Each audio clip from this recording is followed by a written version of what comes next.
भक्तों की महिमा अनंत है। हजारों ही ऐसे भक्त हैं जिन्होंने परमात्मा का नाम जपकर भक्ति करके संसार में यश कमाया। ऐसे भक्तों में सेन भगत जी का भी नाम आता है। वह जाति से नाई थे। सेन जी के समय में भक्ति की लहर का जोर था। भक्त मंडलियां काशी व अन्य स्थानों में बन चुकी थीं। भक्त मिलकर सत्संग किया करते थे। सेन नाई जी एक राजा के पास नौकर थे। वह सुबह जाकर मालिश व मुट्ठी चापी किया करते थे। एक दिन संत आ गए। सारी रात कीर्तन होना था। प्रभु भक्ति में सेन जी इतने मग्न थे कि उन्हें राजा के पास जाने का ख्याल ही न रहा। संत सारी रात कीर्तन करते रहे। राजा को सुबह उठना था और उसकी सेवा होनी थी। अपने भक्त की लाज रखने के लिए भक्तों के रक्षक ईश्वर को सेन जी का रूप धारण करके राजा के पास आना पड़ा। भगवान ने राजा की सेवा इतनी श्रद्धा के साथ की कि राजा प्रसन्न हो गया। प्रसन्न होकर उसने अपने गले का हार उतारकर सेन जी के भ्रम में भगवान को दे दिया। भगवान मुस्कुराए और हार ले लिया।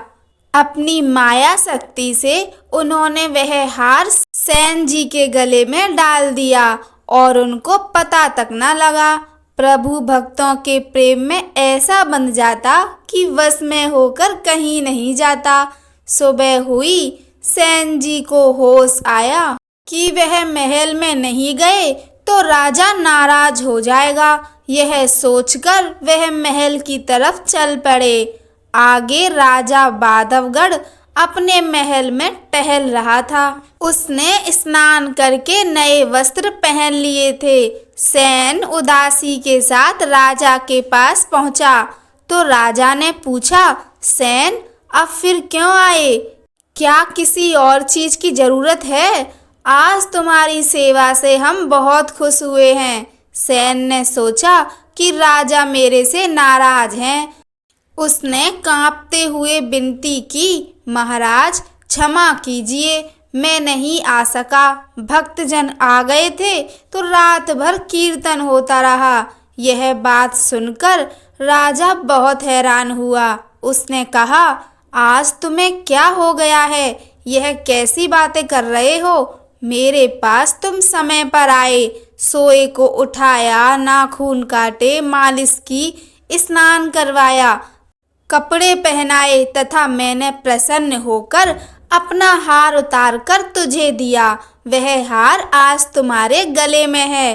सेन ने देखा उसके गले में सचमुच ही हार था।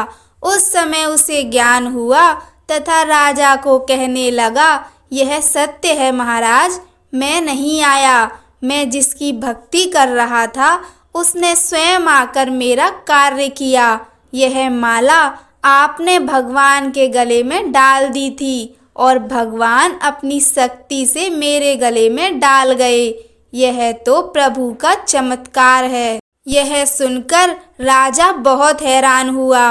वह सेन जी के चरणों में नतमस्तक होकर कहने लगा, भक्त जी अब आपको राज्य की तरफ से खर्च मिला करेगा। अब आप बैठकर भक्ति किया करें। ऐसे हुए भक्त सेन नाई जी। कहानी सुनने के लिए आप सभी का धन्यवाद। जय श्री राम।